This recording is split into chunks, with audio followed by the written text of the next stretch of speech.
इंस्टेक short hand classes में आप सभी लोगों का स्वागत है। ये डिक्टेशन रामधारी गुप्ता खंड 1 की है। 80 वर्ड पर मिनट की स्पीड से 10 मिनट की रिकॉर्ड की गई है। आप सभी लोग तैयार हो जाएं। डिक्टेशन स्टार्ट होगी 5 सेकंड बाद।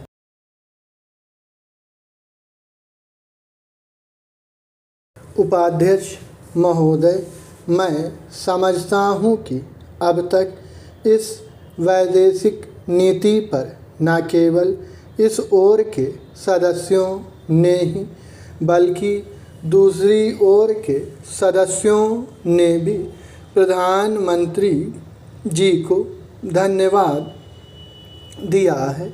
इसलिए मैं अपनी तरफ से धन्यवाद देकर उनका बोझ बढ़ाना नहीं चाहता। पैरा, इसमें कोई संदेह नहीं कि इस सदन के सभी सदस्य, चाहे वे किसी भी पार्टी से संबंध रखते हों, इस बात से पूरे सहमत हैं कि हमारी विदेश नीति ने संसार में हमारा सिर ऊंचा उठा दिया है। हमने पंचशील के सिद्धांत को संसार के सामने रखा है। यदि हम उसके आधारभूत सिद्धांत पर दृष्टिपात करें तो हमको पता चलता है कि हमने संसार में एक जो सबसे बड़ा काम किया है वह यह है कि हमने तनाव को कम करने का प्रयत्न किया है। पैरा, जिस समय हमने नई नई स्वतंत्रता प्राप्त की तो हमारे सामने बहुत से प्रश्न थे। उनके साथ ही हमारे 2 बड़े गुट थे जो कि एटम बम और दूसरे बम लिए हुए हमको चुनौती दे रहे थे कि अगर हमने उनमें से किसी एक गुट में सम्मिलित नहीं हुए तो हमको बड़ी कठिनाई होगी। उस समय भी हमारे प्रधानमंत्री ने हमारे देश की वैदेशिक नीति को इसी स्तर पर रखा जिसके कारण आज हम संसार में अपना सिर ऊंचा उठा सकते हैं। हमने जो संसार के सामने पंचशील के सिद्धांत को रखा उसका सबसे बड़ा फल यह हुआ कि एक सम्मेलन हुआ जिसकी ओर मैं आपका ध्यान दिलाना चाहता हूँ।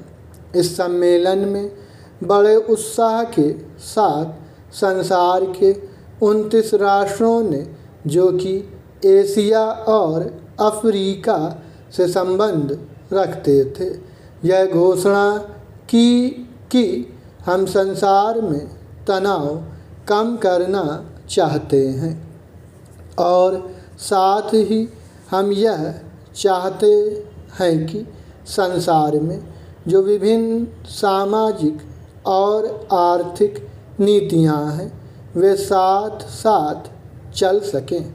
हमारी वैदेशिक नीति में जो सबसे महत्वपूर्ण चीज़ है वह है सह अस्तित्व की भावना।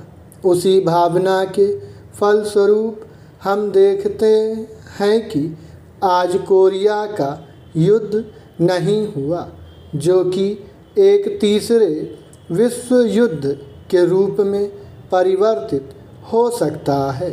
हमारी इस नीति के कारण हमारे अमेरिकी मित्र हमसे कुछ अप्रसन्न भी हो गए, लेकिन यदि हम ऐसा ना करते तो आज संसार को तीसरा युद्ध देखना पड़ता।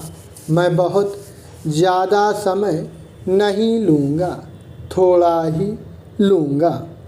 पैरा, उपाध्यक्ष महोदय, मैं निवेदन कर रहा था कि जब हम कोई प्रश्न उठाएं तो यह देखें कि हम इसमें से कहाँ तक बढ़ा सकते हैं। किसी चीज़ का मूल्य क्या हो, महंगी पड़े या सस्ती पड़े, इसको हमें विशेष नहीं देखना है। गांधी जी ने कितनी ही बार हम लोगों को यह बात समझाई कि मूल्य किसी चीज़ का रुपए पैसे में क्या है, यह कोई महत्व की बात नहीं है। आप जानते होंगे कि एक वस्तु जो कि हमारे देश में बहुत सस्ती मिलती है, वही वस्तु दूसरे देश में महंगी मिलती है। पैरा इतना निवेदन करने के बाद अब मैं श्रम विभाग की जो रिपोर्ट है उसकी एक मद की ओर तुरंत आ जाता हूँ। जैसा कि पहले मैंने कहा, मैं समझता हूँ कि हमारे इस श्रम विभाग का महत्व दिन प्रतिदिन बढ़ेगा। बहुत से प्रश्न हैं जिनकी तरफ आपका ध्यान भी नहीं है। उन प्रश्नों को आपको लेना पड़ेगा।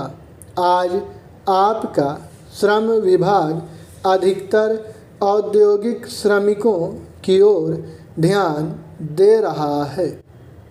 अभी हमारे माननीय सदस्य ने जो खेतिहर मजदूरों की दशा सुधारने की ओर भी आपका ध्यान दिलाया था और बतलाया था कि आज उनकी कैसी खराब हालत हो रही है।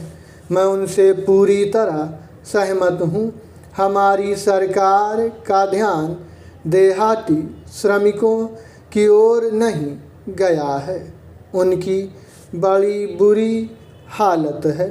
आपने उनकी दशा सुधारने के लिए क्या किया है? मैं पूछना चाहता हूँ कि जो लाखों और करोड़ों आदमी देहातों में बेकार बैठे हुए हैं, उनको मजदूरी और काम दिलाने के लिए आप क्या कर रहे हैं? करीब 7 लाख आदमी नौकरियों के लिए प्रार्थी है, जैसा कि रिपोर्ट में लिखा है। इनके अतिरिक्त कितने ही लाखों और करोड़ों आदमी देहातों में बेकार बैठे हुए हैं और कितने ही आधी बेकारी की हालत में हैं, और श्रम विभाग उन बेकारों और आधी बेकारी वालों की संख्या पता लगाने में असमर्थ है। उनकी संख्या हमको कहीं नहीं मिलती है। मेरा निवेदन यह है कि हमारे देश में बेकारी बहुत अधिक है। जितना अधिक हम बेकारी को दूर कर सकें, उतना ही अधिक हम अपने देश और समाज को सुखी बनाएंगे। इस कार्य में आपका और आपके विभाग का दायित्व बहुत अधिक है। जो भी नया काम आरंभ होता है, उसका दायित्व श्रम विभाग पर रहता है। धन जनता की भलाई के लिए खर्च होना चाहिए। स्टॉप।